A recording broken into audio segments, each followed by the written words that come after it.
ആണ്ടിന്റെ ആരംഭം മുതൽ അവസാനം വരെ ദൃഷ്ടി തൻ്റെ ജനത്തിന്റെ മേൽ വെച്ച് ഇഷ്ടമായി അവരെ ദുഷ്ടന്റെ കരങ്ങളിൽ പെടാതെ പോറ്റുന്ന അത്യുന്നതനായ ദൈവത്തിന് സ്തോത്രവും സ്തുതിയും പുകഴ്ചയും മഹത്വവും ഉണ്ടാകട്ടെ.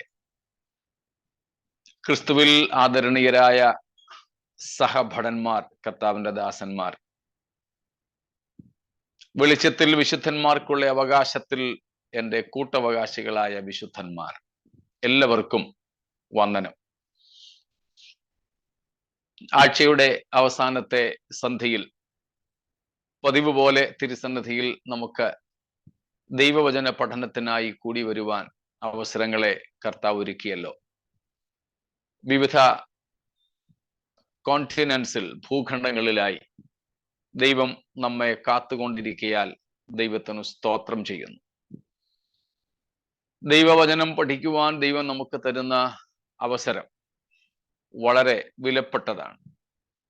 നമ്മൾ ഇതിനു മുൻപ് കണ്ടിട്ടുള്ളത് പോലെ ദൈവജനത്തിന്റെ വിശേഷതകളിൽ ഒന്നാണ് നീതിയുള്ള ദൈവത്തിന്റെ വിധികളും ചട്ടങ്ങളും ദൈവം നമ്മെ അറിയിച്ചിരിക്കുന്നു, നമ്മുടെ പക്കൽ കർത്താവ് അത് തന്നിരിക്കുന്നു എന്നുള്ളത്. ഇസ്രായേലിന് എന്ത് വിശേഷതയുള്ളൂ എന്ന് പൗലോസ് ഒരിക്കൽ ജാതീയ സഭയായ റോമാസഭയോട് ചോദിച്ചു. 3-ാം അധ്യായത്തിലും 9-ാം അധ്യായത്തിലും 10-ാം അധ്യായത്തിലും വിവിധമായ വിശേഷതകളെ കുറിച്ച് പൗലോസ് പറയുന്നുണ്ട് ഇസ്രായേലുമായുള്ള ബന്ധത്തിൽ. അതിൽ 3-ാം അധ്യായത്തിൽ പറയുന്ന ഇസ്രായേലിന്റെ പ്രത്യേകതയാണ്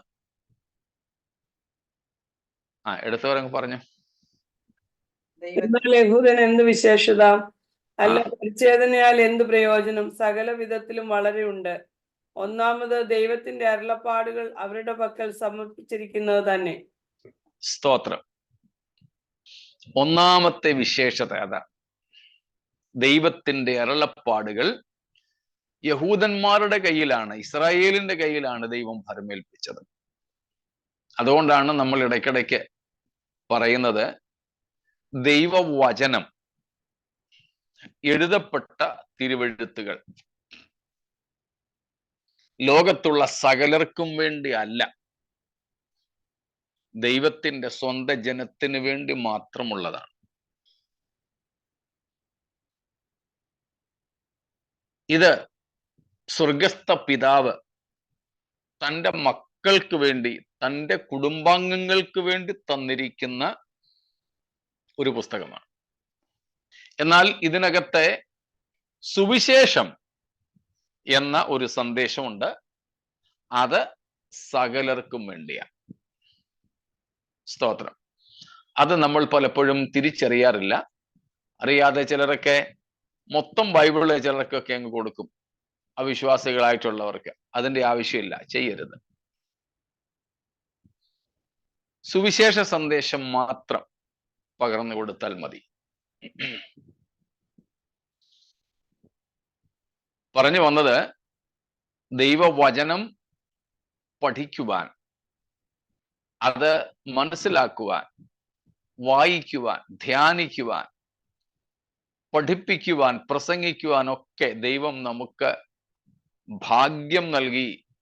അത് വളരെ വലിയ ഭാഗ്യമായി തന്നെ നമ്മൾ കണക്കാക്കണം എന്നതാണ്. കാരണം നമ്മൾ കണ്ടു, അത് ദൈവജനത്തിന് മാത്രമുള്ള ഭാഗ്യകരമായ ഒരനുഭവമാണ്. സ്തോത്രം. അതുകൊണ്ട് നിരന്തരം ദൈവവചനത്തിനായി നമ്മൾ ദൈവത്തിന് സ്തോത്രം ചെയ്യുന്നവരാകണം. സ്തോത്രം. അതവിടെ നിൽക്കട്ടെ. ആ ഭാഗ്യകരമായ അവസ്ഥയ്ക്കായി സ്തോത്രം ചെയ്തുകൊണ്ട് ആ ദൈവവചനത്തിന്റെ ഉള്ളിലേക്ക് നമ്മൾ കടക്കുകയാണ്. ലവോദിക്യ സഭയോട് യേശുക്രിസ്തുവിന്റെ ബുദ്ധിയുപദേശമാണ് നമ്മൾ കഴിഞ്ഞ ദിവസങ്ങളിലായിട്ട് പഠിച്ചുകൊണ്ടിരുന്നത്. The counsel Christ was giving to church at Laodicea. അതിൽ 8 കാര്യങ്ങൾ നമ്മൾ കണ്ടു. അതേ തുടർന്ന് ഇന്നലെ രാത്രി അവിടെയുള്ള ഒരു പ്രധാനപ്പെട്ട ചിന്ത, ഒരാശയം നമ്മൾ പഠിക്കുകയായിരുന്നു. അതും ഓർമ്മ കാണുമല്ലോ. ഒരു നന്മയും പറയാനില്ലാതിരുന്നിട്ടും ഒരു പക്ഷേ ജീവപുസ്തകത്തിൽ പേരുള്ള ഒരാൾ പോലും ആ സഭയിൽ ഇല്ലാതിരുന്നിട്ടും കർത്താവ് അപ്പോഴും ആ സഭയെ പ്രിയപ്പെട്ടു. അപ്പോൾ ദൈവത്തിന്റെ സ്നേഹത്തിന് വിവിധ വശങ്ങളുണ്ട് എന്നാണ് നമ്മൾ കണ്ടത്. ദൈവം ഒരുവനെ സ്നേഹിക്കുന്നു എന്ന് കരുതി അവൻ വിശുദ്ധനോ നീതിമാനോ രക്ഷിക്കപ്പെട്ടവനോ ദൈവ പൈതലോ ഒന്നും ആയിരിക്കണം എന്നില്ല. നാം തന്നെ പാപികളായിരുന്നപ്പോഴാണ് ദൈവം നമ്മെ സ്നേഹിച്ചത്. അത് നമ്മൾ റോമാലേഖനത്തിൽ നിന്നും വായിച്ചു. ഇവിടെയും നമ്മൾ കാണുന്നു, വെളിപ്പാട് 3:19 വാക്യത്തിൽ കർത്താവ് ലവോദിക്യ സഭയെ ഈ പ്രത്യേക അവസ്ഥയിലും പ്രിയപ്പെട്ടു അഥവാ സ്നേഹിച്ചു. നമ്മോടും ദൈവത്തിനുള്ള സ്നേഹം ആത്യന്തികമായും എന്തിനു വേണ്ടിയാണ് എന്നാണ് നാം കണ്ടത്? സ്തോത്രം. നാം നശിച്ചു പോകാതെ. ആമേൻ. നാം നശിച്ചു പോകാതെ ഇരിക്കേണ്ടത്. സ്തോത്രം. നശിച്ചു പോകാതെ ഇരിക്കേണ്ടത്. So we saw that God's love may not find any particular reason to love us, but of course a definite purpose. ദൈവത്തിന് നമ്മെ സ്നേഹിക്കുവാൻ പ്രത്യേക കാരണങ്ങൾ ഒന്നും വേണ്ട. ഒരു കാരണവും ഇല്ലാതിരുന്നപ്പോഴാണ് കർത്താവ് നമ്മെ സ്നേഹിച്ചത്. എന്നാൽ ദൈവസ്നേഹത്തിന് ഉദ്ദേശമുണ്ട്. സ്തോത്രം. To make us something, to give us something, നമ്മെ എന്തോ ആക്കാൻ, നമുക്കെന്തോ നൽകാനൊക്കെയാണ് കർത്താവ് നമ്മെ സ്നേഹിച്ചത്. നമ്മെ തന്നോട് അനുരൂപരാക്കാനും നമ്മെ തേജസ്കരിക്കുവാനും നമ്മെ നിത്യജീവന്റെ പങ്കാളികളാക്കുവാനും അല്ലെങ്കിൽ നിത്യജീവൻ നമുക്ക് തരുവാനുമൊക്കെയാണ് ദൈവം നമ്മെ സ്നേഹിച്ചത് എന്ന് നാം കണ്ടു. ഇന്നും ദൈവം നമ്മെ സ്നേഹിക്കുന്നത് അതിനു വേണ്ടിയാ. അതുകൊണ്ട് ദൈവം നമ്മെ സ്നേഹിച്ച അതേ അവസ്ഥയിൽ നാം തുടരരുത്. ആവർത്തിക്കുന്നു, ദൈവം നമ്മെ സ്നേഹിച്ച, അല്ലെ ദൈവം നമ്മെ സ്നേഹിച്ചപ്പോൾ നാം ഏത് അവസ്ഥയിലായിരുന്നുവോ ആ അവസ്ഥയിൽ തന്നെ നാം ഇരിക്കരുത്, തുടരരുത്. ദൈവമേ, അങ്ങനെ ഈ അവസ്ഥയിലും സ്നേഹിച്ചല്ലോ, അതുകൊണ്ട് ആ ഉദ്ദേശം നിവർത്തിപ്പാൻ ഇതാ ഞാൻ എന്നെ സമർപ്പിക്കുന്നു എന്ന സമർപ്പണമാണ് നമുക്ക് ആവശ്യം. സ്തോത്രം. ഇന്നും നമ്മുടെ ജീവിതത്തിലെ മുഴുവൻ ബലഹീനതകളും അരുതായ്മകളും ഒക്കെ ദൈവം അറിഞ്ഞിട്ടും നമ്മെ ദൈവം സ്നേഹിക്കുകയാണ്. Praise God. Despite all our weaknesses, despite all our rebellious nature, stubbornness, our disobedience, unfaithfulness, our failures, He loves us still. It is not because He approves our failures, but it is simply that we may come out of them. and be identical with his nature, may not be perished, but have everlasting life. നമ്മുടെ അവിശ്വസ്തത, പാപം, ആവർത്തിച്ചുള്ള വീഴ്ചകൾ, അനുസരണക്കേടുകൾ, മത്സരബുദ്ധികൾ, ശാഠ്യം, ദൈവം നമ്മോട് പറഞ്ഞത് അനുസരിക്കാത്തത്, നമ്മൾ ദൈവത്തോട് ഉടമ്പടി ചെയ്തത് ലംഘിച്ചത്, ഇവയൊന്നും കണക്കാക്കാതെ ഇപ്പോഴും കർത്താവ് നമ്മെ സ്നേഹിച്ചുകൊണ്ടേ ഇരിക്കുന്നതിന്റെ അർത്ഥം എന്തല്ല?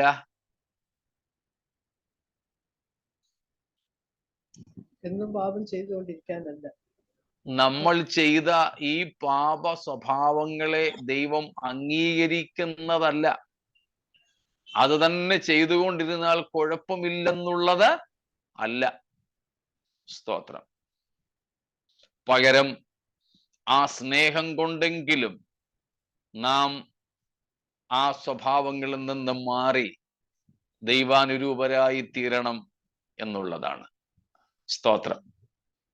ആ ലക്ഷ്യം നിവർത്തിപ്പാൻ ദൈവം നമ്മെ സഹായിക്കട്ടെ എന്ന് ആഗ്രഹിക്കുന്നു. ഇത്രയും കാര്യങ്ങളിൽ സംശയങ്ങൾ എന്തെങ്കിലും ഉണ്ടോ?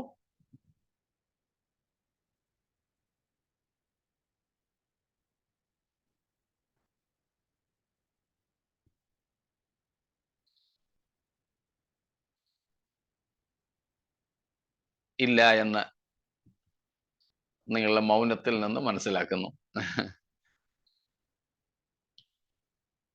എങ്കിൽ അടുത്തൊരു കാര്യം, 19 വാക്യത്തിൽ, വെളിപ്പാട് 3:19 നാം മലയാളത്തിൽ പ്രിയം എന്ന വാക്ക, നല്ല ട്രാൻസ്ലേഷൻ. ഇംഗ്ലീഷിൽ ലവ് എന്നാ കൊടുത്തിരിക്കുന്നത് അല്ലേ? ഇന്നലെ നമ്മളത് കണ്ടായിരുന്നല്ലോ. Dearly and tenderly. Amplified version ആയിരിക്കും. അതും ലിറ്ററൽ ട്രാൻസ്ലേഷനാണ്.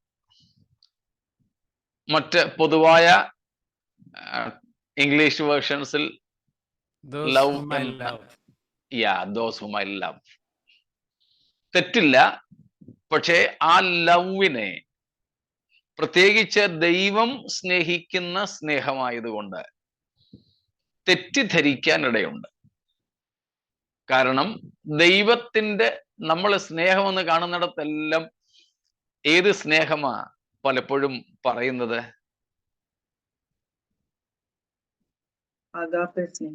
അഗാപ്പയെ കുറിച്ചാ. അതും പ്രത്യേകിച്ച് ക്രിസ്തു അല്ലെങ്കിൽ ദൈവം സ്നേഹിക്കുന്ന സ്നേഹത്തെ കുറിച്ച് പറയുമ്പോൾ നമ്മൾ അഗാപ്പെ ലവ് ആണ് ഉദ്ദേശിക്കുന്നത്. എന്നാൽ ഇവിടെ ഉപയോഗിച്ചിരിക്കുന്ന പദം അഗാപ്പെ അല്ല. വെളിപ്പാട് 3:19 നാം കാണുന്ന മലയാളത്തിൽ പ്രിയപ്പെടുക അല്ലെങ്കിൽ പ്രിയം എന്നുള്ള ആ പദം അഗാപ്പെ അല്ല ഉപയോഗിച്ചിരിക്കുന്നത്. സ്തോത്രം. പകരം ഫിലോ അല്ലെങ്കിൽ ഫിലയോ, ഫിലോ.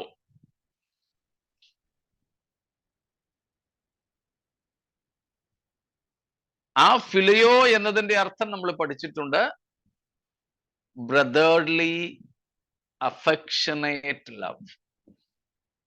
അതുകൊണ്ടാണ് amplified version dearly and tenderly എന്ന് കൊടുത്തിരിക്കുന്നത്. മലയാളത്തിൽ കൃത്യമാ പ്രിയം. അതൊരു വൈകാരികമായ സ്നേഹമാണ്. ഒരു സഹോദരീയ സ്നേഹം എന്നതുപോലെ പ്രിയപ്പെടുക. പ്രിയത്തിനും സ്നേഹത്തിനും തമ്മിൽ വ്യത്യാസമുണ്ട്. അതാണ് നമ്മുടെ പത്രോസ് പാസ്റ്റർക്ക് സംഭവിച്ച ഒരു തെറ്റെന്നല്ല, യേശുക്രിസ്തു അംഗീകരിക്കാതിരുന്നത്. കർത്താവ് ചോദിച്ചു, നീ എന്നെ സ്നേഹിക്കുന്നുണ്ടോ ഇവരിൽ ഒക്കെ അധികമായി? പത്രോസ് കർത്താവിനോട് പറഞ്ഞു, എനിക്ക് നിന്നോട് പ്രിയമുണ്ട്. കർത്താവ് നമ്മോട് ചോദിക്കുന്നത് പ്രിയമല്ല, സ്നേഹമാണ്. സ്തോത്രം. ഒരു എംപത്തറ്റിക്കൽ, സിംപത്തറ്റിക്കൽ, അഫക്ഷനേറ്റ് ആൻ അഫെക്ഷൻ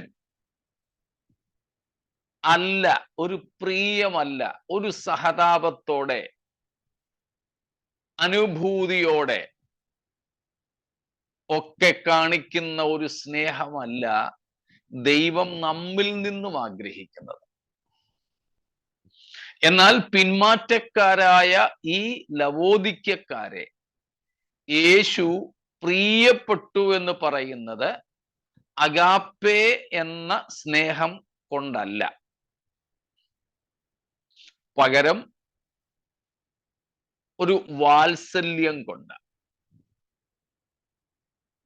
വാത്സല്യം ഒരു വൈകാരികമായ സ്നേഹവും അതിനകത്ത് ഉൾപ്പെടുന്നു. ഇവർ നശിച്ചു പോകുന്നത് കാണുവാൻ ഇഷ്ടമില്ല, ഇവരുടെ പതനം കാണുവാൻ ആഗ്രഹമില്ല. സ്തോത്രം. നന്മ കാണാനായിട്ട് ആഗ്രഹിക്കുക.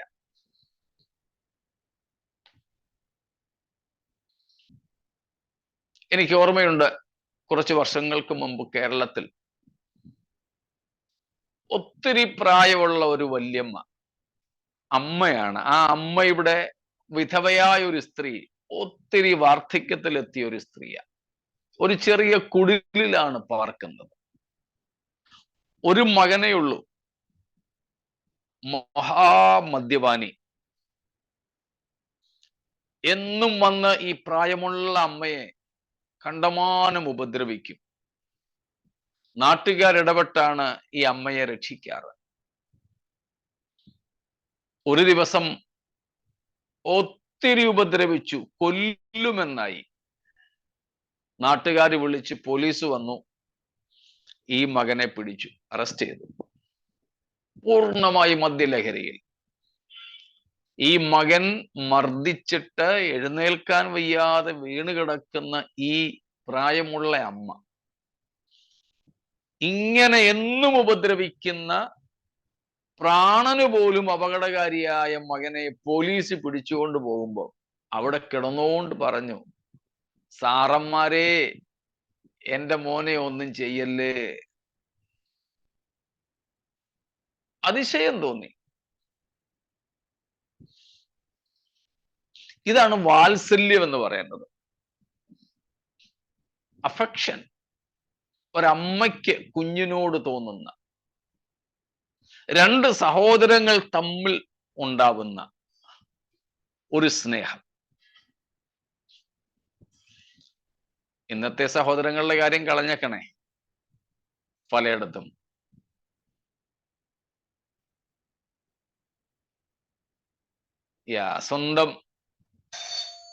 സ്വന്തം സഹോദരങ്ങൾ തമ്മിലും ഇന്ന് പലയിടത്തും സ്നേഹമില്ലായ്മയാണ്. സഭയ്ക്കുള്ളിൽ പോലും.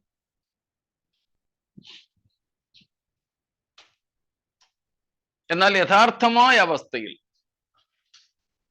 ഈ സാഹോദര്യ സ്നേഹം, ആ ഒരു അഫെക്ഷൻ, ആ ഒരു സ്നേഹം, ഇവിടെ കർത്താവ് പിന്മാറ്റക്കാരായ, നാശത്തിലേക്ക് ഗമിച്ചുകൊണ്ടിരിക്കുന്ന ഈ സഭയെ സ്നേഹിക്കുന്നത് ഈ വാത്സല്യം എന്ന സ്നേഹത്താലാണ്. സ്തോത്രം. എന്തുകൊണ്ട് എന്നുള്ളതിനേക്കാൾ എന്തിനു വേണ്ടി എന്നുള്ളതാണ് പ്രസക്തം. സ്തോത്രം. Gratitudinous affection. Yeah. എന്തുകൊണ്ട് സ്നേഹിക്കുന്നു എന്നതിനൊരു പ്രസക്തിയില്ല. കാരണം സ്നേഹിക്കപ്പെടാൻ കാരണമല്ലോ ഉണ്ടോ? ഒരു കാരണമില്ല. പിന്നെ എന്തിനു വേണ്ടി, വിത്ത് വാട്ട് പർപ്പസ്, നശിച്ചു പോകാതിരിക്കാൻ, നഷ്ടപ്പെട്ടു പോകാതിരിക്കാൻ. സ്തോത്രം. രക്ഷിക്കപ്പെടാൻ, ദൈവത്തോട് കൂടെ നിത്യത ചിലവഴിക്കാൻ, നിത്യജീവൻ പ്രാപിക്കുവാൻ ഒക്കെ ഇതൊക്കെയാണ് ലക്ഷ്യം. സ്തോത്രം. ഇത്രയും വ്യക്തമാണല്ലോ.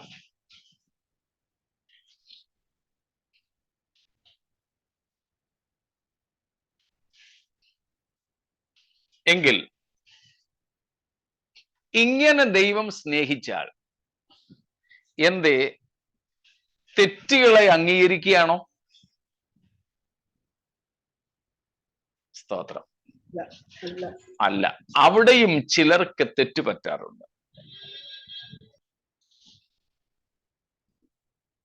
പൗലോസ് അപ്പോസ്തലൻ കൊരിന്ത്യർക്കുള്ള 1-ാം ലേഖനത്തിന്റെ 12, 13, 14 അധ്യായങ്ങളിൽ പരിശുദ്ധാത്മാവിനെയും കൃപാവരങ്ങളെയും കുറിച്ച് പറയുന്നു. അതിൽ ഏറ്റവും കൂടുതൽ പൗലോസ് പറഞ്ഞിരിക്കുന്ന കൃപാവരമാണ് സ്നേഹം എന്ന കൃപാവരം.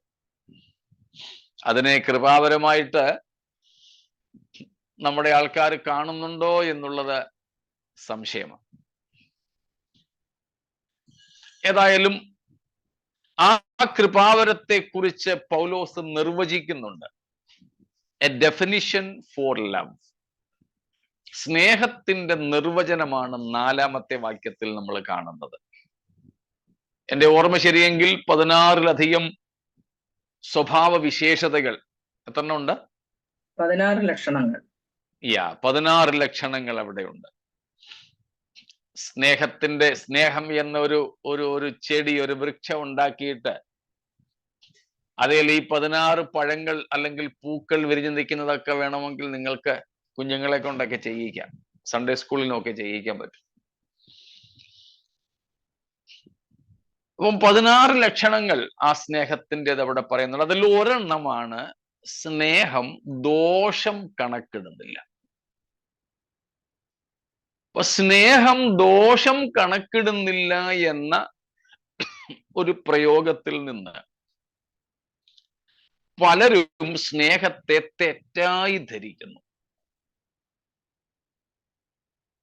ഞാനിപ്പം രാജീവ് ബ്രദറിനെ സ്നേഹിക്കുന്നു എന്ന് പറയുകയും അദ്ദേഹത്തിന്റെ ജീവിതത്തിലെ തെറ്റുകൾ ചൂണ്ടിക്കാണിക്കുകയും ചെയ്താൽ അദ്ദേഹം ഈ വാക്യം എടുത്തുകൊണ്ട് പറയും, അപ്പൊ പിന്നെ നിങ്ങൾക്ക് എന്നോട് സ്നേഹമൊന്നുമില്ല. സ്നേഹം ഉണ്ടെങ്കിൽ എന്താ സ്നേഹത്തിന്റെ ലക്ഷണം? ദോഷം കണക്കിടുന്നില്ല. ഞാൻ ചെയ്യുന്ന തെറ്റൊന്നും നിങ്ങൾക്ക് തെറ്റായിട്ട് തോന്നത്തില്ല. ഇതല്ല അതിന്റെ അർത്ഥം. അതുകൊണ്ട് യേശു പറയുന്നു വെളിപ്പാട് 3:19 എന്താ ഈ അഫക്ഷനേറ്റ് ലവ്, ഈ വാത്സല്യത്തിന്റെ, പ്രിയപ്പെടലിന്റെ ലക്ഷണം? 19-ാം വാക്യം ഒന്നുകൂടെ വായിച്ചോളൂ. എനിക്ക് പ്രിയമുള്ളവരെയൊക്കെയും ഞാൻ ശാസിക്കുകയും ശിക്ഷിക്കുകയും ചെയ്യുന്നു. ഈ വാത്സല്യത്തിന്റെ ലക്ഷണം 2 അവിടെ പറയും. ശാസിക്കുകയും ശിക്ഷിക്കുകയും ചെയ്യുന്നു. സ്തോത്രം. ശാസിക്കുകയും ശിക്ഷിക്കുകയും ചെയ്യുന്നു. I rebuke and discipline.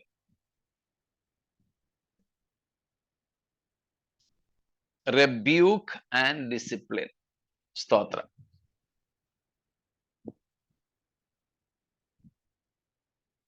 ശാസിക്കുക, rebuke ചെയ്യുക എന്ന് പറഞ്ഞാൽ എന്താ അർത്ഥം?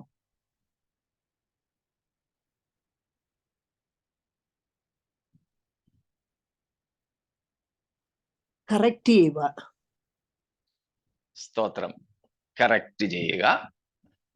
To tell the faults and convict and convince. Yeah, that is the thing.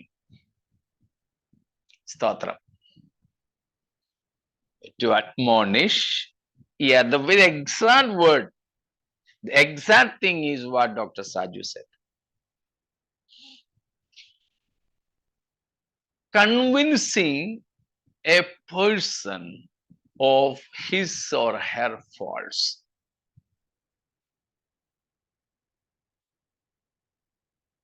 അതിന് ഒരുത്തന് തന്റെ തെറ്റ് മനസ്സിലാക്കിച്ചു കൊടുക്കാൻ വാത്സല്യം കൂടിയേ തീരും. വാത്സല്യം ഇല്ലാതെയും ഒരുത്തനോട് തന്റെ തെറ്റിനെ പറ്റി പറയാം. പക്ഷേ അവന് കുറ്റബോധവും പാപബോധവും ഒന്നും ആയിരിക്കത്തില്ല ഉണ്ടാകുന്നത്, ദേഷ്യവും പകയും ഒക്കെ ഉണ്ടാകുന്നത്. ഇതിപ്പം കൺവിൻസ് ശാസിച്ചാലും ശരി ഉണ്ടാകാം ഇത് ചിലർക്ക്. പക്ഷെ പൊതുവെ ഇവിടെ ശാസിക്കുക എന്ന് പറയുന്നതിന്റെ അർത്ഥം റെബ്യൂക്ക് ചെയ്യുക എന്നതിന്റെ അർത്ഥം, സ്തോത്രം, എലെൻകോ എന്ന ഒരു ഗ്രീക്ക് വാക്കാണ് ഉപയോഗിച്ചിരിക്കുന്നത്. ഐ റെബ്യൂക്ക്, ELENCHO, ലോങ് ഓ ആണ്. ELENCHO, എലെൻകോ. ഈ എലെൻകോ ആണ് ഇവിടെ ഐ റെബ്യൂക്ക് എന്ന് പറഞ്ഞിരിക്കുന്നത്. ഈ എലെൻകോ അല്ലെങ്കിൽ എലെൻകെയിൻ എന്ന് പറയുന്ന ഈ റെബ്യൂക്കിനർത്ഥം compelling one person to see his errors. Compelling a person to see his or her own errors. ശാസിക്കുക അല്ലെങ്കിൽ റെബ്യൂക്ക് ചെയ്യുക എന്നതിന്റെ അർത്ഥം എന്താണ്? ഒരുവനെ തൻ്റെ തെറ്റുകൾ കാണുവാൻ നിർബന്ധിക്കുക എന്നുള്ളതാണ്. തൻ്റെ തെറ്റുകൾ മനസ്സിലാക്കുവാൻ ഒരു വ്യക്തിയെ നിർബന്ധിക്കുന്ന പ്രക്രിയയാണ് ശാസനം. Actually, this is what one of the ministries or the purposes of the written word.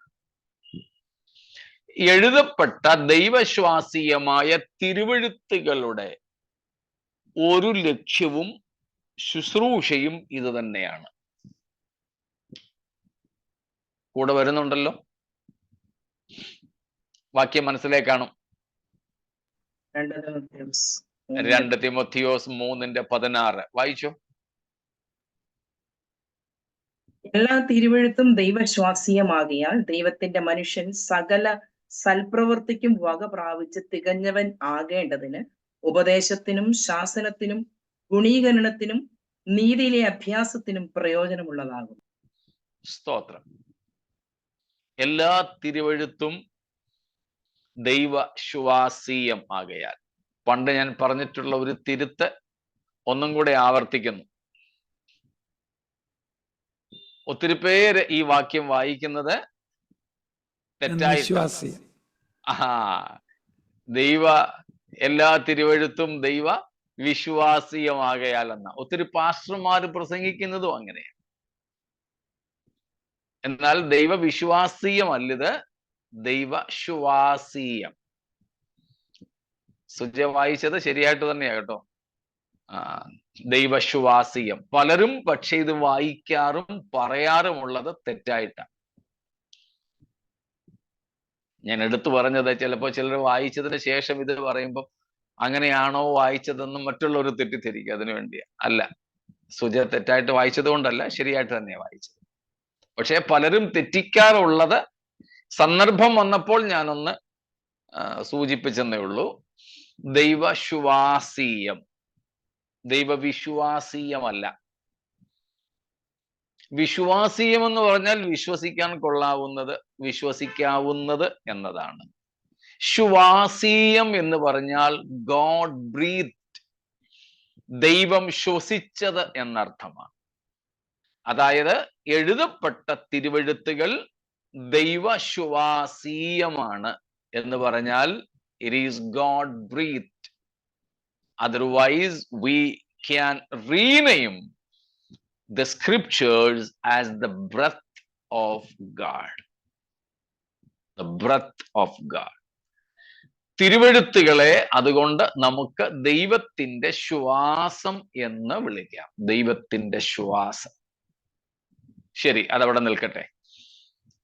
നമ്മൾ പറഞ്ഞു വന്നത് ഈ ദൈവശ്വാസീയമായ തിരുവെഴുത്തുകൾ എന്തിനൊക്കെ കൊള്ളാം, എന്തിനൊക്കെ വേണ്ടിയാണ്? 4 കാര്യങ്ങൾ അവിടെ പറഞ്ഞിരിക്കുന്നത്. ഉപദേശത്തിനും ശാസനത്തിനും പിന്നെ ഗുണീകരണത്തിനും നീതിയിലെ അഭ്യാസം അല്ലെങ്കിൽ അഭ്യസനം. അതിൽ രണ്ടാമത്തേതാണ് ഇപ്പോൾ നമ്മൾ ചിന്തിക്കുന്നത്, ശാസനം. ദൈവവചനം ശാസനത്തിന് ഉപകരിക്കുന്നു. The scriptures are useful for rebuking. Rebuke is not just making some noises, raising our voice, and it is not something quarrelsome. വഴക്കു പറയുന്നതും വഴക്കിടുന്നതും ശബ്ദമുണ്ടാക്കുന്നതും ഒച്ച വെക്കുന്നതും ഒന്നുമല്ല ശാസനം എന്ന് പറഞ്ഞാൽ. ശാസിക്കുക എന്നതിന്റെ അർത്ഥമാണ് നമ്മൾ പറഞ്ഞത്, ആരെയാണോ നാം ശാസിക്കുന്നത് ആ വ്യക്തിയെ തൻ്റെ തെറ്റ് ബോധ്യപ്പെടുത്തുക, തൻ്റെ തെറ്റ് മനസ്സിലാക്കാൻ സമ്മതിക്കാൻ ഒരുവനെ നിർബന്ധിക്കുക. നിർബന്ധിക്കുക എന്ന് പറഞ്ഞാൽ സമ്മതിക്കടാന്നും പറഞ്ഞ് കഴുത്തിന് പിടിച്ച് അമക്കിക്കൊണ്ടിരിക്കുന്നതല്ല. നീ സമ്മതിച്ചാലേ നിന്നെ വിടത്തുള്ളെന്ന് പറയുന്നതല്ല. അവന് വേറെ വഴിയില്ലാതെ തനിക്ക് തൻ്റെ തെറ്റ് ബോധ്യമാകും വണ്ണം അവനെ പറഞ്ഞ് മനസ്സിലാക്കിക്കുക. ഇത് ആർക്കേ സാധിക്കത്തുള്ളൂ?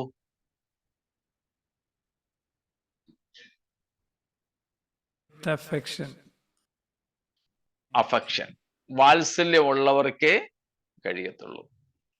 സ്തോത്രം. അല്ലാത്തൊരു വന്നു വേണമെങ്കിൽ വഴക്കിടും, അത് വിപരീത ഫലമുളവാക്കും.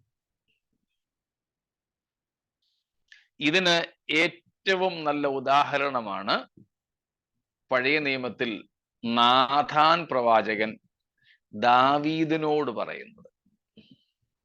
നമുക്കറിയാമല്ലോ, ബേത്ശേബയോട് ദാവീദ് പാപം ചെയ്തതിന് ശേഷം പാപബോധമൊന്നും ഇല്ലാതെ ഊരിയാവിനെയും കൊല്ലിച്ചിട്ട് ബേത്ശേബയെ തൻ്റെ ഭാര്യയാക്കി വളരെ സുഖലോലുപതയിൽ രസിക്കുന്ന സമയത്താ നാഥാൻ പ്രവാചകൻ കൊടുങ്കാറ്റ് പോലെ ചെല്ലുന്നത്. എന്നിട്ടൊരു ഉദാഹരണമൊക്കെ പറഞ്ഞു. ധനവാനായ മനുഷ്യൻ തൻ്റെ വീട്ടിൽ വന്ന വിരുന്നുകാരനെ സൽക്കരിക്കാൻ അയലത്തുകാരന്റെ ഒറ്റ കുഞ്ഞാടുണ്ടായിരുന്നതിനെ പിടിച്ച് കറി വെച്ചു കൊടുത്ത കാര്യം. എന്തൊരു അവതരണമായിരുന്നു പ്രവാചകന്റെ. അപ്പോഴേക്കും നീതിബോധമുള്ള ദാവീദ് രാജാവിന്റെ അകത്തെ നീതിബോധം അങ്ങ് ഉറഞ്ഞു തുള്ളി. ഞാൻ ഭാവനയിൽ കാണുന്നത് കണ്ണൊക്കെ ചുവന്ന് തുടിച്ച്, പവിഴ നിറമുള്ളവനല്ലേ, കാട്ടിലായിരുന്ന സമയത്ത് പോലും നിറം അതായിരുന്നെങ്കിൽ ഇപ്പം കൊട്ടാരത്തിൽ പാർക്കുമ്പോൾ ആളിന്റെ നിറമൊക്കെ എന്തായിരിക്കും? പക്ഷെ ഈ കോപം കൊണ്ട് മുഖമൊക്കെ ചോര തുടിക്കുന്നത് പോലെയായി, വിറയ്ക്കാൻ തുടങ്ങി. ചുണ്ടൊക്കെ വിറച്ചു കാണും കോപം കൊണ്ട്. വാള് വലിച്ചൂരി സിംഹാസനത്തിൽ നിന്ന് ചാടി എഴുന്നേറ്റു. ആ ധനവാൻ എവിടെ? അവനെ ഇപ്പൊ കൊല്ലണമെന്നായി. പുഞ്ചിരിയോടെ മൂക്കിന് നേരെ, വിറയ്ക്കുന്ന മൂക്കിന് നേരെ വിരൽ ചൂണ്ടിക്കൊണ്ട് നാഥാൻ പറഞ്ഞു, ആ മനുഷ്യൻ നീ തന്നെയാണ്.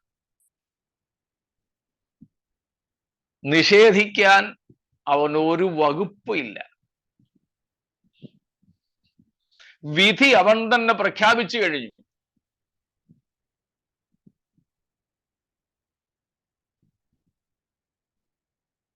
രാജവസ്ത്രമൊക്കെ ഊരി വെച്ച്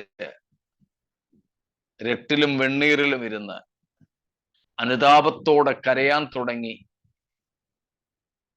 ദൈവം അവന്റെ പാപം ക്ഷമിച്ചു. കാര്യങ്ങൾ നമുക്കറിയാം.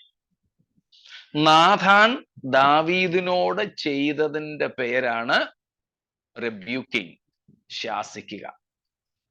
ഈ തിരുവഴുത്ത് നാം വായിച്ചാലും പ്രസംഗം കേട്ടാലും നമുക്കുണ്ടാകേണ്ടത് ഈ ശാസനയാണ്. ദൈവം നമ്മെ വാത്സല്യത്തോടെ സ്നേഹിക്കുന്നത് കൊണ്ടാണ് നമ്മുടെ ജീവിതത്തിലെ ഇങ്ങനെയുള്ള പോരായ്മകൾ നമുക്ക് ബോധ്യപ്പെടുത്തി തരുന്നത്. അതുകൊണ്ടാണ് ദൈവം നമ്മുടെ തെറ്റുകൾ, പാപങ്ങൾ ഓർമ്മപ്പെടുത്തിയാൽ അത് ദൈവത്തിന്റെ സ്നേഹമാണെന്ന് തിരിച്ചറിയണം എന്ന് പറയാറുള്ളത്. നമ്മൾ സാധാരണ സഭകളിൽ കേൾക്കുന്ന കാര്യമാണല്ലോ. സഭയിലെ പ്രശ്നങ്ങളെക്കുറിച്ച്, പോരായ്മകളെക്കുറിച്ച് ദൈവാത്മാവ് പ്രസംഗത്തിലൂടെയോ പ്രവചനത്തിലൂടെയോ സംസാരിച്ചു കഴിഞ്ഞാൽ മിക്കവാറും യോഗം അധ്യക്ഷത വഹിക്കുന്ന ആള് പറയാറുണ്ട്, ഇതിൽ നിന്നും ദൈവം എന്ത് വെളിപ്പെടുത്തുന്നു? നമ്മെ സ്നേഹിക്കുന്നു എന്ന്. കൂടെ വരുന്നുണ്ടല്ലോ. നമ്മുടെ ഒരു സഭയിൽ ആ സഭയുടെ യഥാർത്ഥമായ അവസ്ഥയെ പരിശുദ്ധാത്മാവ് പ്രവചനത്തിൽ കൂടെയോ പ്രസംഗത്തിൽ കൂടെയോ ഒക്കെ വെളിപ്പെടുത്തിയാൽ പൊതുവെ അധ്യക്ഷന്മാർ, പാസ്റ്റേഴ്സ് പറയാറുണ്ട്, ഈ പാപബോധം വരുത്തുന്ന സന്ദേശങ്ങളിലൂടെ ദൈവം നമ്മോട് ഉള്ള തന്റെ സ്നേഹത്തെ ഒരിക്കൽ കൂടെ പ്രദർശിപ്പിച്ചിരിക്കുന്നു. ഇത് തന്നെയാണ് അതിന്റെ അർത്ഥം. So rebuking means compelling a person to admit and to see and admit on false errors. സ്തോത്രം. എന്നാൽ പലരും ദാവീദിനെ പോലെ ദൈവത്തിന്റെ മുമ്പാകെ തന്റെ പാപങ്ങളെ ഏറ്റുപറഞ്ഞുകൊണ്ട് താഴാറില്ല എന്നുള്ളതാണ് പ്രശ്നം. നമ്മൾ കഴിഞ്ഞ ആഴ്ച ചില ചോദ്യങ്ങൾക്ക് ഉത്തരമായി പറഞ്ഞതുപോലെ, പാപം ചെയ്യുന്ന ദാവീദന്മാരില്ലാത്തതോ പാപബോധം വരുത്തുന്ന നാഥാന്മാരില്ലാത്തതോ അല്ല ഇന്നത്തെ പ്രശ്നം. പക്ഷേ മാനസാന്തരപ്പെടുന്ന ദാവീദന്മാരുടെയാണ് കുറവ്. ഒത്തിരി പേരെ എനിക്കറിയാം, പ്രത്യേകിച്ച് നമ്മുടെ പെന്തക്കോസ്ത് സഭകളിൽ. ഞാൻ പ്രസംഗിക്കുന്നത് സഭയിലെ ഒരാൾക്ക് ഇഷ്ടപ്പെടുന്നില്ലെങ്കിൽ എന്നെ ചീത്ത പറഞ്ഞിട്ട് അടുത്ത ആളിനെ സഭയിലേക്ക് പോകും. അവരെ സ്വീകരിക്കാൻ വേണ്ടിയിട്ട് കാത്തിരിക്കുക.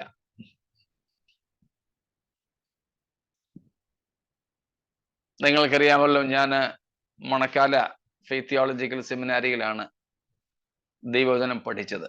ഞങ്ങളുടെ പ്രിൻസിപ്പലായിരുന്ന, കർത്താവിൽ നിദ്ര കൊണ്ട ഡോക്ടർ ചീച്ചി കോശി അച്ചായൻ എന്ന് ഞങ്ങളൊക്കെ സ്നേഹത്തോടെ വിളിക്കുന്ന കർത്താവിന്റെ ദാസൻ,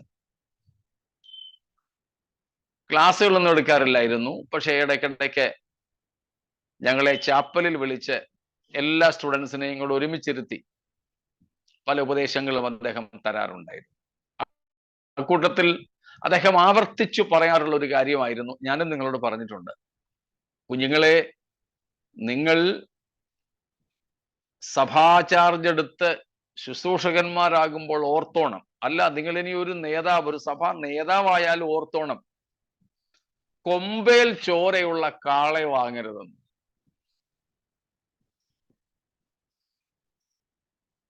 കൊമ്പേൽ ചോരയുള്ള കാളയെ നിങ്ങൾ വാങ്ങരുത്. അത് ഇത്രയും നാൾ അതിനെ വളർത്തിയ ഉടമസ്ഥനെ കുത്തിയ ചോരയാ കൊമ്പേൽ. എന്നാ പിന്നെ പുതിയ ഉടമസ്ഥനായി നിന്നെ കുത്താതിരിക്കുവോ? എന്ന് പറഞ്ഞാൽ സഭകളിൽ വഴക്കുണ്ടാക്കി വരുന്ന വിശ്വാസികളെ ആള് കൂട്ടാൻ വേണ്ടി സഭയിൽ സ്വീകരിക്കരുതെന്ന്. എന്താ പഴയ സഭയിൽ നിന്നും ആള് മാറിയത്? പ്രശ്നം ഉണ്ടാക്കി മാറിയത്. അല്ലാതെ വരുന്നവര് കുഴപ്പമില്ല കേട്ടോ.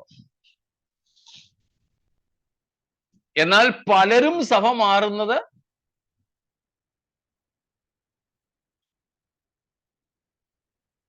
പിണങ്ങിയോ?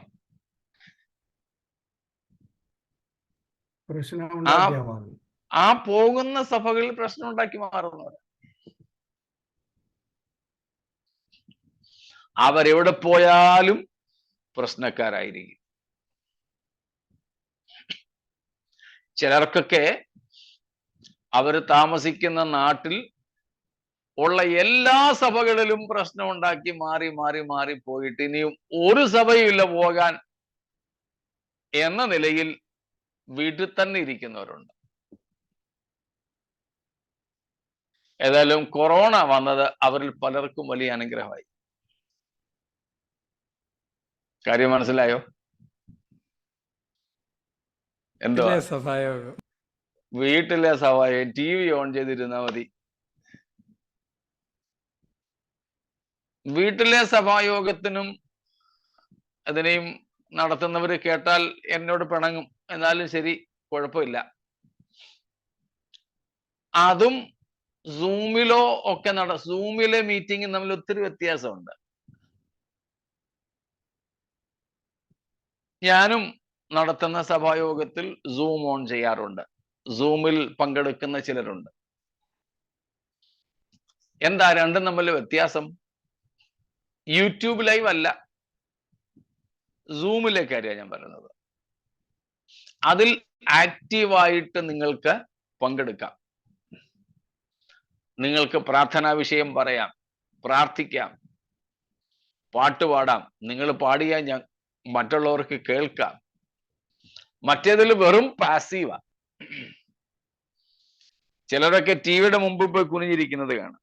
കാരണം ടിവിയിലെ ഉപദേശി കൈവക്കി പ്രാർത്ഥിക്കുക, അല്ലെ യൂട്യൂബിലെ ആള് കൈവക്കി പ്രാർത്ഥിക്കുക. അപ്പം അതിന്റെ മുമ്പിൽ കൊണ്ടുപോയി, ഇന്നാളിൽ ഒരാൾ പറഞ്ഞതുപോലെ ടിവിയിൽ പറഞ്ഞു, ഈ ടിവിയിലേക്ക് നിങ്ങളുടെ കൈകൾ ഉയർത്തി നീട്ടിവെച്ച് പ്രാർത്ഥിക്കാം. പറയല്ല, ലൈറ്റ് പോകുന്ന ഒരുമിച്ചായിരുന്നു.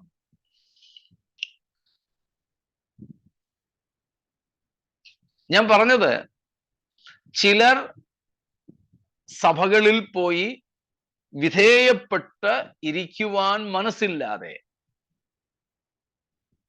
പരിശുദ്ധാത്മാവ് വചനത്തിലൂടെ ശാസിക്കുന്ന ശാസനയ്ക്ക് കീഴ്പ്പെടാൻ മനസ്സില്ലാതെ സഭകൾ ചാടി ചാടി ചാടി നടക്കുന്നുണ്ട്. അതൊരിക്കലും ഭൂഷണമല്ല, അത് ദൈവം അംഗീകരിക്കുന്ന ഒന്നല്ല.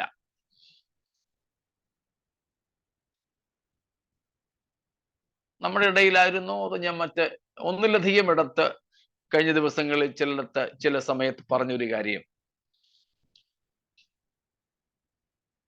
ഞാനിപ്പോൾ പക്ഷെ CT മാത്യു, നമ്മുടെ ബാബു അങ്കിൾ നടത്തുന്ന ഒരു സഭയിലെ അംഗമാണെന്നിരിക്കട്ടെ, എനിക്ക് ചില ഇഷ്ടക്കേടൊക്കെ ഉണ്ടായി. അദ്ദേഹം പ്രസംഗിച്ചതിനോടോ അദ്ദേഹം എന്നോട് ഇടപെട്ടതിനോടോ ഒക്കെ. ഞാൻ അദ്ദേഹത്തോട് പിണങ്ങി കുറെ നാള് സഭായോഗത്തിന് പോകാതിരുന്നു. അത് കഴിഞ്ഞ് ഞാൻ വേറെ ഏതെങ്കിലും ഒരു സഭയിലേക്ക് അങ്ങ് പോയി. നമ്മുടെ വർക്കിച്ചാന്റെ സഭയിലേക്ക് ഞാൻ അങ്ങ് മാറി. പക്ഷേ ഞാൻ മുൻപായിരുന്ന പാസ്റ്റർ CT മാത്യുവിനോട്, ബാബു അങ്കിളിനോട് ഞാൻ പിണങ്ങിയ പിണക്കത്തിന് നിരപ്പ് വരുത്താതെയാണ് ഞാനൊരു പുതിയ സഭയിലേക്ക് ചേക്കേറിയത്.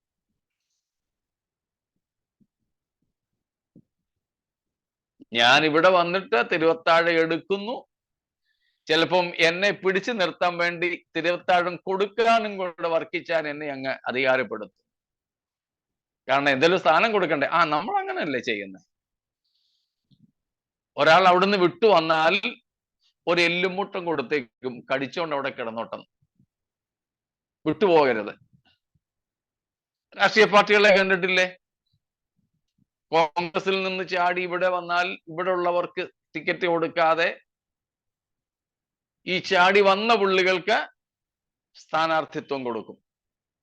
ഇത് രാഷ്ട്രീയത്തിന്റെ നീക്കമാണ്. നമ്മുടെ സഭകളിലൊക്കെ ഉണ്ട്. മറ്റൊരു സഭയിൽ നിന്നും വന്ന ഒരാളിനെ ഇവിടുത്തെ പഴയ ആളിനെ അവഗണിച്ചിട്ട് സെക്രട്ടറി ആക്കും, കമ്മിറ്റിക്കാരനാക്കും. അതിനുവേണ്ടി ചില സഭകളിലൊക്കെ നിയമം ഉണ്ടാക്കി വെച്ചിട്ടുണ്ട്. പുതുതായിട്ട് മെമ്പർഷിപ്പ് കൊടുക്കണമെങ്കിൽ ഇത്ര നാൾ സഭായോഗത്തിന് വന്നിരിക്കണം, പിന്നെ മെമ്പർഷിപ്പ് കൊടുക്കും. മെമ്പർഷിപ്പ് കൊടുത്താൽ ഇത്ര വർഷം കഴിഞ്ഞേ കമ്മിറ്റിയിലേക്ക് വരാൻ പറ്റും എന്നൊക്കെ വെച്ചിട്ടുണ്ട്. അപ്പൊ ഞാന് ബാബു അങ്കിളിന്റെ സഭയിൽ നിന്നും മാറി വർക്കിച്ചായന്റെ സഭയിലേക്ക് പോയി. പക്ഷേ ബാബു അങ്കിളുമായിട്ട് ഞാൻ നിരന്നിട്ടില്ല. ഇപ്പോഴും പിണക്ക. സത്യത്തിൽ ഞാന് പൊക്കോ എവിടെങ്കിലും പോകും ഞാന്. പക്ഷേ അദ്ദേഹവുമായി നിരക്കാതെ മറ്റൊരിടത്ത് പോയി തിരുവത്താഴം എടുക്കാൻ വചനം എന്നെ അനുവദിക്കുന്നില്ല.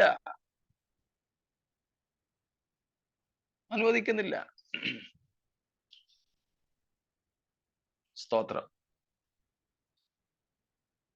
ഈ നിലയിലൊക്കെ നമ്മുടെ സഭകളിൽ ഉപദേശം കൊടുത്താൽ ചിലപ്പോൾ ആള് പിന്നെയും കുറയും.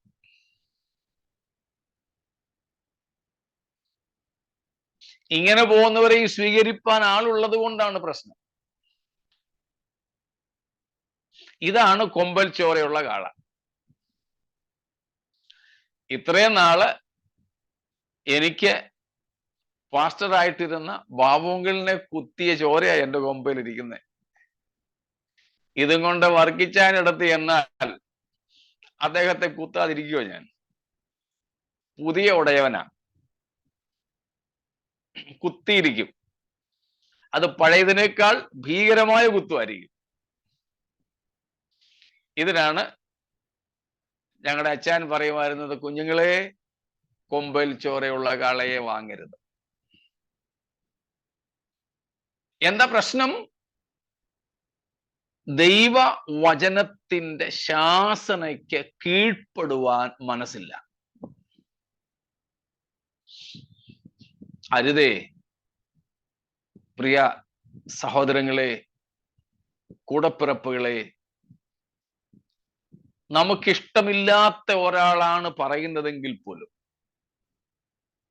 നമ്മുടെ ജീവിതത്തിലെ പോരായ്മയെ കുറിച്ചാണെങ്കിൽ അത് തിരുവെഴുത്തിന്റെ മുമ്പിൽ നാം സമ്മതിക്കുക. കർത്താവിന്റെ വാത്സല്യത്തോടെയുള്ള ശാസനയ്ക്ക് കീഴ്പ്പെടുക. കർത്താവെ, സംഭവിച്ചു പോയി, ഈ പറഞ്ഞത് സത്യമാണ്, ഞാൻ തെറ്റിപ്പോയി, ഞാൻ വേറെ എവിടേക്ക് പോകാനാ? അങ്ങയുടെ അടുക്കലേക്കല്ലാതെ. കാരണം ക്ഷമിക്കുവാൻ അങ്ങയ്ക്ക് മാത്രമേ കഴിയൂ. ഏതു പാപവും അങ്ങ് ക്ഷമിക്കും. അതുകൊണ്ട് ഇതാ, അങ്ങനെ ഓർമ്മപ്പെടുത്തിയ, അങ്ങനെ ശാസിച്ചുണർത്തിയ ആ ബോധ്യത്തോടെ എൻ്റെ മുഴുവൻ പാപഭാരങ്ങളുമായി അങ്ങയുടെ സന്നിധിയിലേക്ക് വരുന്നു. എന്നെ കഴുകണമേ, എന്നോട് ക്ഷമിക്കണമേ, എന്നെ വീണ്ടും അങ്ങ് കൈക്കൊള്ളണമേ. എൻ്റെ പേര് ജീവപുസ്തകത്തിൽ നിന്ന് മായ്ച്ചു കളയരുതേ. എന്നെ തിരുസന്നിധിയിൽ നിന്ന് തള്ളിക്കളയരുതേ. നിന്റെ പരിശുദ്ധാത്മാവിനെ എങ്കിൽ നിന്ന്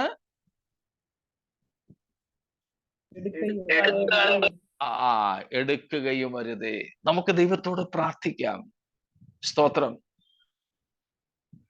കർത്താവ് നമ്മെ ശാസിക്കുന്ന ശാസനകൾക്കായി സ്തോത്രം. യേശുവിൻ നാമം യേശുവിൻ നാമം എന്ന പാട്ടിനകത്ത് ഒരു സ്റ്റാൻസ ഉണ്ടല്ലോ, അല്ലേ? സ്തോത്രം. നല്ലിടയനായ യേശുനാഥൻ നിരന്തരമായി എന്നെ വഴി നടത്തും, അവൻ എന്നെ ശാസിക്കും, അവൻ എന്നെ ശിക്ഷിക്കും. രക്ഷിക്കുമെന്ന ചിലർ പാടാറുള്ളത് ഈ വചനം അനുസരിച്ച്. എഴുതിയ ആൾ എങ്ങനെ എഴുതിയെന്ന് എനിക്കറിയില്ല. എന്നാൽ ഈ വചനം അനുസരിച്ച് ശാസിക്കും, ശിക്ഷിക്കും എന്നാണ് വേണ്ടത്. കഴിഞ്ഞൊരു ദിവസം കർത്താവിൽ നിദ്ര കൊണ്ട മുട്ടം ഗീവർഗീസ് എന്ന് പറയുന്ന പാസ്റ്റർ ഒരു സ്റ്റേജിൽ പാടുന്നത് കണ്ടു. പെന്തക്കോസ്തുമായിട്ട് വീണ്ടെടുക്കപ്പെട്ട കൂട്ടമേ വേഗം ഉണർന്നു. അതിനകത്ത് ഒരു സ്റ്റാൻസ പാടിയപ്പോൾ അദ്ദേഹം പറഞ്ഞു, നിർത്ത ഇത് തെറ്റാണ്.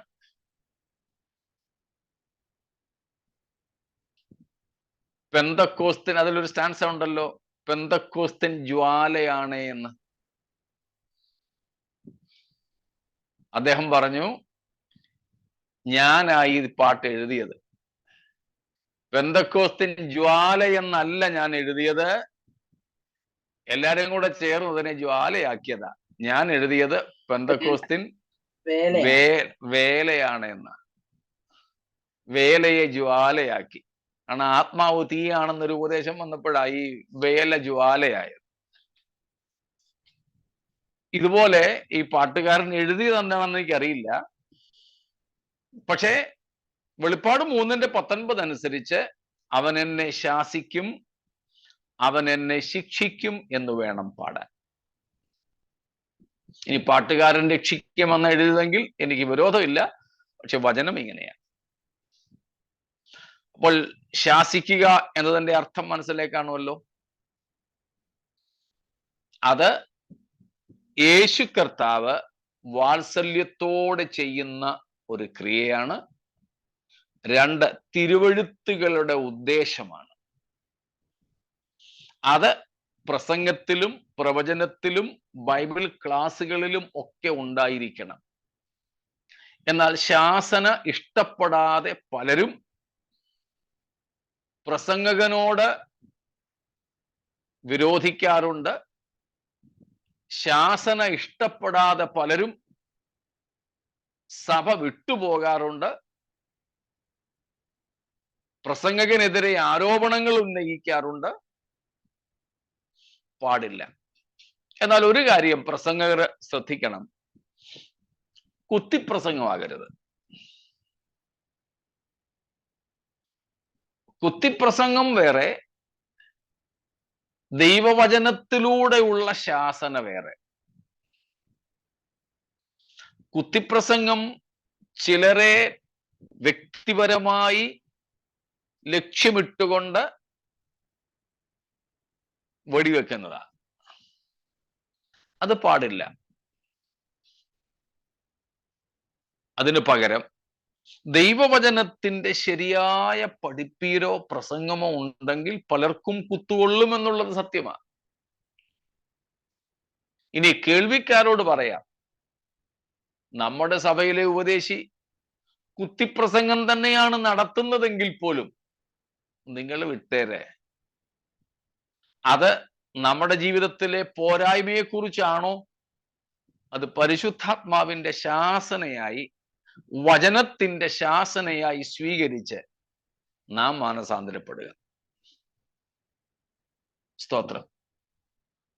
അപ്പോൾ പാസ്റ്റർ കുത്തിപ്രസംഗം നടത്തരുത്. പക്ഷെ വചനം വചനമായിട്ട് തന്നെ പഠിപ്പിച്ചോളൂ, പ്രസംഗിച്ചോളൂ.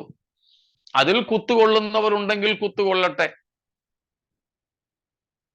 അതിൽ വിഷയമില്ല. പക്ഷേ ഇനി പാസ്റ്റർ കുത്തിപ്രസംഗമാണ് നടത്തുന്നതെങ്കിലും കേൾവിക്കാർ അത് നമ്മുടെ തെറ്റുകളാണെങ്കിൽ, നമ്മിൽ ഉള്ളതാണെങ്കിൽ ദൈവം മുമ്പാകെ അത് പരിശുദ്ധാത്മാവിൻ്റെതായി സ്വീകരിച്ച് ജീവിതത്തിൽ രൂപാന്തരം വരുത്തുക. ഇതാണ് ശാസന. കർത്താവ് സ്നേഹിക്കുന്നവരെ ശാസിക്കുന്നു. സ്തോത്രം. രണ്ടാമത് കർത്താവ് പറയുന്നു, എന്താ ഈ വാത്സല്യത്തിന്റെ ലക്ഷണം? ശിക്ഷിക്കുന്നു. എന്താ ഈ ശിക്ഷയുടെ അർത്ഥം? അതാണ് നമ്മൾ കഴിഞ്ഞ ദിവസം കണ്ടത്. ബാലശിക്ഷ, ശാസനയും ഡിസിപ്ലിനിങ് ആണ്. ഇവിടെ പറയുന്ന ശിക്ഷ നമ്മുടെ മക്കളോട് ചെയ്യുന്നത് പോലെ തന്നെ. ആദ്യം കുഞ്ഞുങ്ങളെ നമ്മൾ വിളിച്ച് കുഞ്ഞുങ്ങളുടെ തെറ്റ് അവർക്ക് ബോധ്യപ്പെടുത്തി കൊടുക്കും. നല്ല മാതാപിതാക്കൾ കുഞ്ഞുങ്ങളെ എന്തെങ്കിലും അവരിൽ തെറ്റ് കണ്ടാൽ നേരെ പിടിച്ച് ചെറപറാന്ന് തല്ലത്തില്ല. വിളിച്ച് വാത്സല്യത്തോടെ നിർത്തി അവരോട് കാര്യങ്ങൾ ചോദിച്ച് അവരെ കൊണ്ട് തന്നെ അവരുടെ തെറ്റ് പറയിപ്പിക്കും. പല പിള്ളേർക്കും അറിയത്തില്ല പപ്പ എന്തിനാ തല്ലിയതെന്ന്. പിടിച്ച് 2 അടി കൊടുത്തു, കരഞ്ഞുകൊണ്ട് മമ്മി എടുത്തു തന്നു. എന്തിനാ മോനെ, എന്ത് പറ്റി? പപ്പ അടിച്ചു. എന്തിനാ പപ്പ അടിച്ച്? എനിക്കറിയത്തില്ല. അപ്പോഴത്തേക്കും ചിലപ്പം ഭാര്യ വന്നിട്ട് ഇരിക്കും, നിങ്ങളെന്തിനാ കൊച്ചിനെ തല്ലിയേ? ഇതല്ല ചെയ്യേണ്ടത്. നമുക്ക് കുഞ്ഞുങ്ങളെ ശിക്ഷിക്കാം, പക്ഷേ ശിക്ഷിക്കുന്നതിന് മുമ്പ് അവർക്ക് ബോധ്യം വരുത്തണം എന്തിനാണ് ശിക്ഷിക്കുന്നതെന്ന്. കൂടെ ഉണ്ടോ? സ്തോത്രം. ഇതാണ് ശാസനയും ശിക്ഷണവും. അവിടെ പറയുന്ന ശിക്ഷ എന്നതിനേക്കാൾ ശിക്ഷണം എന്ന് പറയുന്നതായിരിക്കും കൂടുതൽ നല്ലത്. ശിക്ഷിക്കുന്നത് ഒന്ന് ചെയ്ത തെറ്റിന് പ്രായശ്ചിത്തമായിട്ട്, 2 ആ തെറ്റ് ആവർത്തിക്കാതിരിക്കാൻ വേണ്ടി.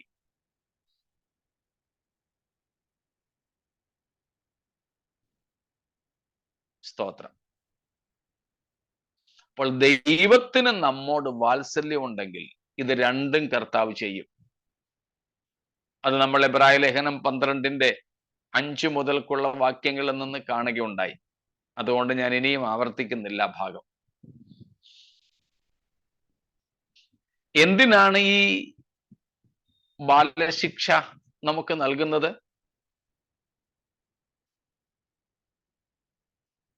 സ്തോത്രം.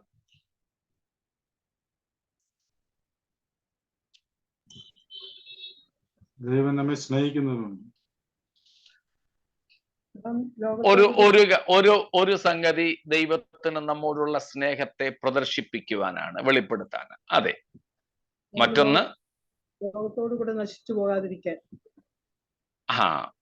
തിരുവത്താഴ വേളകളിൽ നമ്മൾ കേൾക്കാറുള്ള 1 കൊരിന്ത്യർ 11:32 അല്ലെ 30 മുതൽക്കുള്ള വാക്യങ്ങൾ കാണുന്നത് ലോകത്തോടു കൂടെ ശിക്ഷാവിധിയിൽ അകപ്പെടാതിരിപ്പാൻ കർത്താവ് നമ്മെ ബാലശിക്ഷ കഴിക്കുന്നു.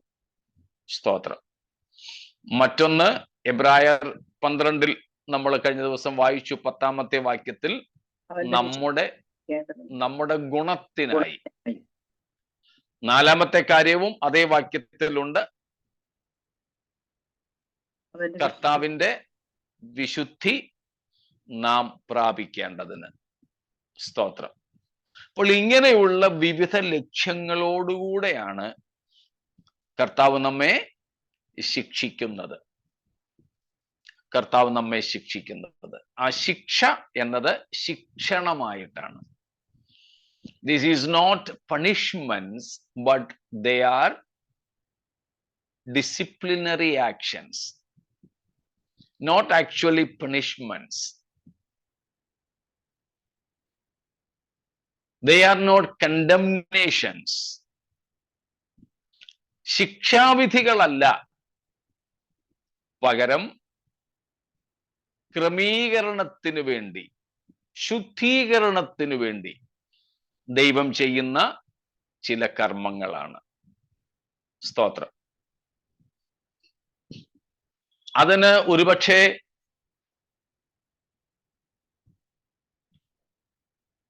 നാം പാപം ചെയ്തിരിക്കണമെന്ന് പോലുമില്ല.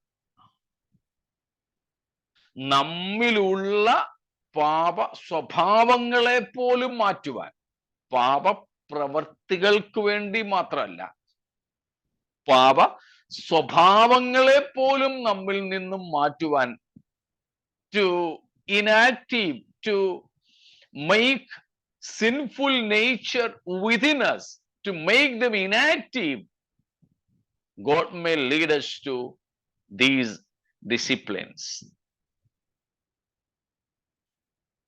അതുകൊണ്ട് കർത്താവ് നമ്മെ ശാസിക്കുകയോ ശിക്ഷിക്കുകയോ ചെയ്താൽ നാം കർത്താവിനോട് പിണങ്ങാതെ, മുഷിയാതെ, നിരസിക്കാതെ, സ്തോത്രം, അത് നമ്മുടെ ഗുണത്തിനെന്ന് കണ്ടും ദൈവത്തിന് നമ്മോടുള്ള സ്നേഹം എന്ന് മനസ്സിലാക്കി അതിന് വിധേയപ്പെട്ട് ദൈവത്തിന്റെ മനുഷ്യൻ സകല സൽപ്രവൃത്തിക്കും വക പ്രാപിച്ച് തികഞ്ഞവനായി തീരേണ്ടതിന് നമ്മെ തന്നെ നമുക്ക് സമർപ്പിക്കാം. സ്തോത്രം. ഇത്രയും കാര്യങ്ങൾ വ്യക്തമായോ? Praise God. അങ്ങനെയെങ്കിൽ കർത്താവ് നമ്മെ സ്നേഹിച്ച സ്നേഹത്തിനും ശാസിച്ച ശാസനങ്ങൾക്കും ശിക്ഷിച്ച അച്ചടക്ക നടപടികൾക്കുമായി സ്തോത്രത്തോടെ ദൈവത്തിന് നന്ദി പറഞ്ഞ് നമ്മെ തന്നെ വീണ്ടും അനുസരണമുള്ള മക്കളായി നമുക്ക് സമർപ്പിക്കാം. അങ്ങനെ നാം കർത്താവിന്റെ വിശുദ്ധി പ്രാപിച്ച് കർത്താവിനോടുള്ള ഏകീഭാവത്തിൽ തേജസ്സിൽ നിന്നും തേജസ്സിലേക്ക് നടത്തപ്പെടുവാൻ ഇടയാകും. കർത്താവിന്റെ വരവനായി അത് നമ്മെ ഒരുക്കും. അതിനായി നമുക്ക് നമ്മെ സമർപ്പിക്കാം. ദൈവമായ കർത്താവ് വചനങ്ങളാൽ നമ്മെ അനുഗ്രഹിക്കുമാറാകട്ടെ.